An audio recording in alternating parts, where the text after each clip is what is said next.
시청하시기 전에 STV 상생방송 구독과 좋아요, 알림 설정까지 눌러주세요. 이 그랜드 투어를 진짜로 주도하고 그 18세기의 이 고전주의 미술의 부흥을 만든 장본인이 나오는데 그 사람은 이제 로마의 유명한 여행 가이드입니다. 굉장히 유명한 여행 가이드예요. 그냥 공부하는 가이드가 아니고요. 18세기의 미술 사학자인데 독일 출신이죠. 18세기 로마 여행 최고 가이드라고 했던 요하임 빈켈만이라는 사람입니다. 자, 독일의 가난한 집안에서 태어났습니다. 그 사람이 이제 스스로 미술 사학을 공부해서 로마에 가서 맹활약을 하죠. 이 사람이 유명해진 것은 이 사람이 쓴 책 때문이죠. 그리스 미술 모방론이라는 책을 썼는데 무슨 말이냐면 한마디로 얘기하면 그리스 미술을 그냥 똑같이 카피를 하면 실패하지 않는다 이거예요. 최고다, 제일 좋다, 가장 아름답고 가장 되지도 않고 뭐 이런 내용의 책을 썼는데 얼마나 대단했냐면 그 독일에 있는 그 유명한 뭐 사상가라든가 유명한 사람들, 특히 이제 뭐 괴테라든가 아니면 이제 니체, 뭐 하이네 이런 시인 같은 이런 사람부터 시작해서 당대에 가장 유명했던 철학자, 그 지식인들이 완전히 쏙 빠져가지고 열광을 한 겁니다. 열광을. 거기에 사람들이 다 이렇게 상호명에 빠져가지고 그걸 카피하기 바쁘고 했던 사람들이 이제 유럽 사람들입니다. 그래서 가장 아름다운 자연을 추구한 것이 그리스 미술이다. 그래서 자연 상태의 누드 모델을 보고 그 최고의 자연을 인간에서 찾았다 이거죠. 그러니까 이 자연이라는 게 뭐냐면 그냥 신이 창조한 그 모습이에요. 신이 이데아의 카피를 이렇게 얘기한 거죠. 이런 것을 보고 듣고 읽고 했을 때 그 독일을 대표하는 그 최고의 지성 괴테가 업무에 시달리다가 새벽 3시에 그냥 마차를 갖고 이탈리아 여행을 떠납니다. 이거는 이제 자기가 그린 게 아니고 이 그랜드 투어를 할 때는 반드시 이제 가정교사가 있어야 된다고 했는데 그 당시 유명한 이제 미술 학자가 이제 동행을 해줬어요. 그래서 감사의 표현으로 모델이 돼 준 그림이죠. 파우스트라는 그런 책의 표지 모델로 등장했던 것인데 괴테는 이렇게 여행을 했습니다. 700일 동안 무려 엄청나죠. 그 최후의 목적지가 시칠리아에 있는 타우로미나예요. 타우로미나를 왜 갔을까? 타우로미나가 그 그리스 시대의 가장 그 아름다운 모습을 갖고 있었던 장소였기 때문입니다.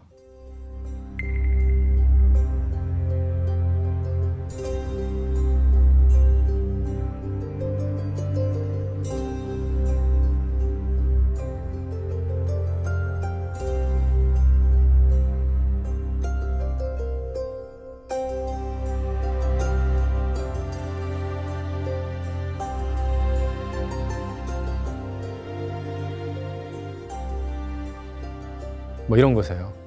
여기가 이제 최후의 종착지였고 괴테가 가니까 독일 사람들이 여기 또 엄청나게 많이 가죠. 뭐 독일 사람만 갑니까? 뭐 오스트리아, 심지어는 로마노프 왕조에 있는 사람들, 저 북유럽에 있는 사람들도 여기까지 이제 찾아갑니다. 그랜드 투어가 원래는 이제 저기 나폴리에 있는 폼페이 정도까지였는데 여기까지 이렇게 뭐 확장이 되고 이제 하는 그런 일들이 있습니다. 그러면서 이 사람들이 여행을 해서 그냥 집에 가나요? 아니죠. 그냥 거기서 배운 거를 그대로 적용을 하고요. 그 다음에 물건을 엄청나게 많이 사갔어요. 뭐 도자기부터 해서 뭐 조각상 뭐 이런 것들을 배로 엄청나게 보냈죠. 수억 원씩 사가지고. 그러다 보니까 유럽 곳곳에서 이제 그리스 신전과 같은 건물들을 막 지어서 관공서로 활용을 하는 거죠. 뭐 국회의사당부터 시작해서 박물관, 뭐 시청이라든가 심지어 병원, 어떤 데는 호텔도 이런 비슷한 모습으로 사용했고 어떤 음악회 장소 이런 것들이 다 그리스 신전의 또 그리스 건축물의 모습을 하게 된 겁니다. 근데 서양은 한마디로 얘기하면 조각의 문화를 갖고 있는 곳이다 라고 저는 얘기를 합니다. 조각의 문화. 그 체코 프라하에서 이 가이드 라이센스 공부를 하는데 가장 많이 공부를 시키는 게 뭐냐면 도시 곳곳 돌아다니면서 이 조각상들이 수백 개 있거든요. 흉상, 조각상.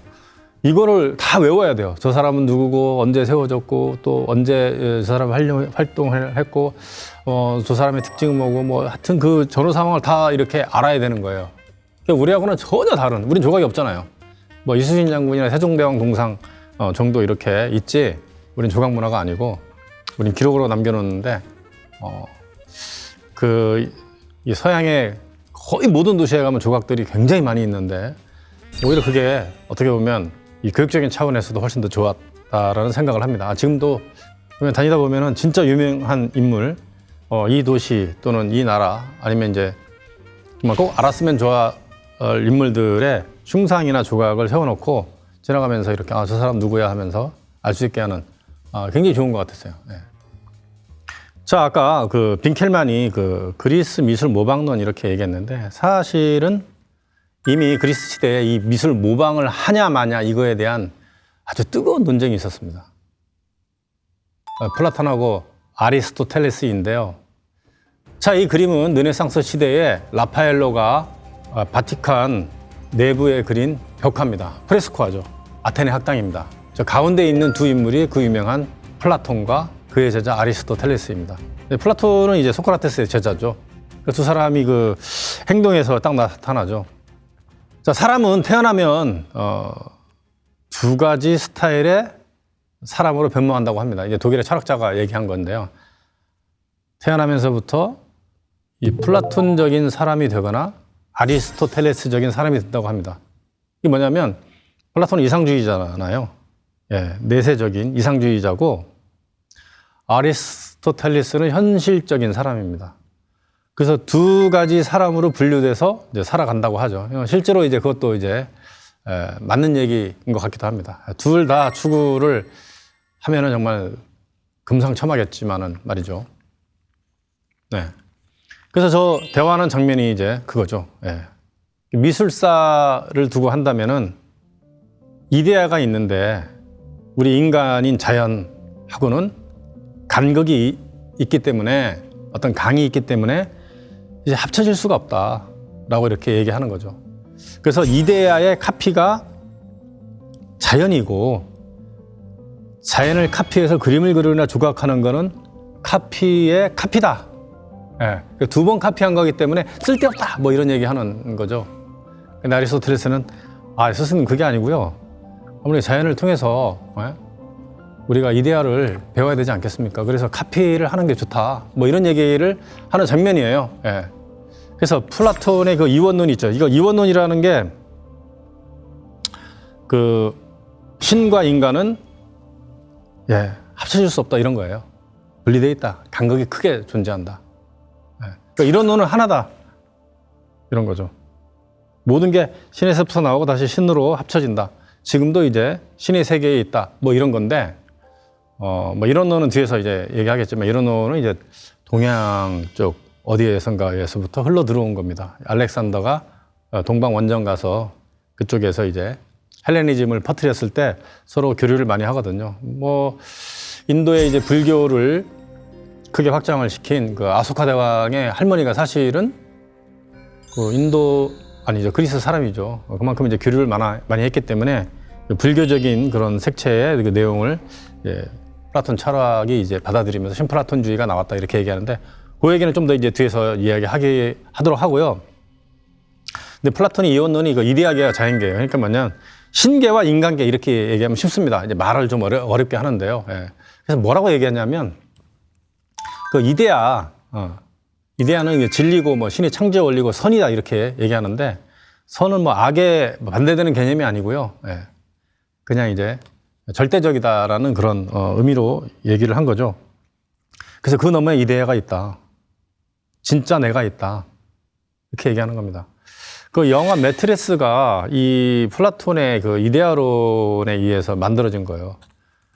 나의 본체는 따로 있는데 나의 허상이 그림자가 막 이렇게 활동을 하면서 막 싸우고 막 도망다니고 막 이렇게 하는 그런 모습을 이제 그린 거거든요.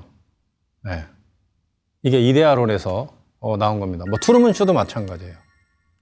트루먼 쇼. 그래서 거기에서 이제 착안을 해서 그 두 영화를 이제 만들었다고 이제 하는 거거든요. 그래서 이 사람이 2차 모방론을 얘기하고 그 이데아가 카피가 된 것이 자연이고 또 사람이고 또 이것을 1차 모방이라고 그러고 또 그것을 조각을 한다든가 그린 것은 2차 모방이라서 쓸데없다. 그러니까 이데아를 구현을 할 수가 없다. 진짜를 구현할 수가 없다 이거죠. 미술은 실체가 아닌 허상이기 때문에 영원 불변한 아름다움을 구현하는 것은 불가능하다. 그래서 이 예술가들을 다 쫓아내야 된다 그랬어요. 어디로? 폴리스 밖으로. 경찰 밖으로가 아니고 도시국가 밖으로 다 쫓아내야 된다 이렇게 얘기했어요. 이게 플라톤의 예술가 추방론입니다. 예. 근데 또 이 사람이 이런 얘기하죠. 예. 그러면 이데아하고 자연하고 그러니까 신하고 사람하고 또 연결관계가 없냐? 있다. 하여튼 끈이 하나 있다. 끈. 예, 이걸 로고스라고 한다. 뭐 로고스는 말씀이라는 뜻인데 그게 아니고요. 말씀이라고 해석하면 안 되고 이게 어떤 그 동양의 세계는 도다. 도. 그래서 이 로고스가 이제 최고인 것은 어떤 시라든가 뭐 연극이라든가 또 율동이라든가 이제 음악이죠. 이거를 통해서 접근할 수 있다고 이렇게 얘기를 한 거죠. 그래서 이제 극장 같은 게 있고 이제 그런 이제 예술 활동들을 이제 많이 이제 했던 겁니다. 여기에 대해서 아리스토텔레스는 반대 입장을 합니다. 모방을 해야 된다. 쉽게 이야기하면 모방을 통해서 이데아를 알 수 있다. 그냥 모방하는 게 아니고 자연이 그 해놓지 못한 뭔가 부족한 것을 사람이 어떤 조각을 통해서 그것을 완전하게 보여줄 수 있다 이런 얘기를 한 겁니다. 그러니까 미술을 타락으로 보지 않는 거예요. 플라톤은 이렇게 모방을 했기 때문에 타락이다 그게 아니고 타락이 아닙니다. 사물이 내적 그 어떤 의미를 재현하는 것으로 봤다. 예. 말이 좀 철학적인 용어라서 말이 좀 어려울 수 있지만 하여튼 그렇게 얘기한 거죠. 이 사람은 원래 그 뭐 미술에 대한 이야기는 많이 안 했는데 이 사람은 시를 많이 쓰던 사람인데 근데 이제 카피라는 이야기를 굉장히 많이 이 사람이 썼거든요. 예. 그러니까 이제 사실로부터 진리를 알려면 뭐 시나 그림 이런 걸로부터 그 예술적인 창작이 주는 통찰력을 통해서 알 수 있다. 예. 카피를 하라 이거죠. 자연의 사물에 최대한 가깝게 하면 된다라는 그런 얘기를 하는 겁니다. 예. 그러니까 인간은 이제 모방의 동물이다 이거죠. 인간의 본성이고 모방은 교육도 마찬가지 본성이다 이렇게 얘기를 하죠. 아리스토텔레스 유명하죠. 그래서 실질주의자, 현실주의자이기 때문에 이 사람이 이제 알렉산더 대왕의 스승이 되잖아요. 이 마케도니아에 넘어가서 뭐 알렉산더 대왕의 스승뿐만 아니고 프톨레미도 이제 교육을 하고 했던 사람입니다. 그러니까 이제 세상이 너무 좁다 싶어가지고 여행을 하면서 이제 마케도니아에 가서 마케도니아 왕실에서 플라톤 아카데미를 만들어서 이제 제자들을 이제 가르치고 이렇게 했습니다. 자, 미술 모방론 해서 그런 이야기가 많이 나왔기 때문에 카피를 많이 해야 된다. 카피를 잘해야 된다라고 하는 거에서 이런 재미난 일화가 있습니다. 자, 그리스에 제옥시스라는 사람하고 파라시오스라는 두 화가가 있었는데 서로 누가 그림을 잘 그리냐 이제 경쟁을 하게 되죠. 그래서 그 당시에 일화에 맞는 그런 그림을 가져왔는데 제옥시스는 포도하고 완전히 똑같이 그렸어요. 그랬더니 이제 새들이 와가지고 막 쪼으려고 벽에 막 부딪혔다는 거 아니에요. 그래서 파라시오스한테 이제 자랑을 하죠. 봐라, 얼마나 잘 그렸냐. 새들이 막 그냥 벽에 부딪힌다. 했더니 파라시오스는 아유, 뭐 그 정도 갖고 그랬어요. 이 사람은 이제 꽃을 잘 그렸거든요. 저는 똑같이 그려가지고 아마 제옥시스 당신이 놀랄 겁니다 하면서 그거 어디 있냐 그랬더니 저 커튼 뒤에 있다. 한번 커튼 걷어봐라 해서 커튼을 딱 걷으려고 했는데 보니까 그림이에요. 네, 커튼 하나 그리고 이제 이긴 거죠. 그러니까 제옥시스는 새는 속였지만 사람은 속이지 못한 거죠. 근데 파라시오스는 사람까지 속였다 해서 파라시오스가 이깁니다. 하여튼 그런 일화가 있어요. 그래서 그래서 이제 카피의 중요성을 이렇게 얘기를 하는 거죠. 자, 이집트라는 나라는요, 굉장히 폐쇄적인 국가입니다. 그럴 수밖에 없는 것이 이집트를 보면, 이집트는 이제 북쪽의 일부 지역을 제외하고는 다 사막이에요. 가운데 나일강이 흐르고. 그래서 폐쇄적이지 않으려고 해도 폐쇄적일 수밖에 없는 그런 구조를 갖고 있죠. 갈 수 있는 길이 북쪽에 아주 좁은 통로 정도 밖에 안 되거든요. 아니면 배로 올 수 있거나. 그리고 이제 이집트 나일강 하류 삼각지 있는 곳이 비옥한 그 농토이기 때문에 농사가 굉장히 잘 됩니다.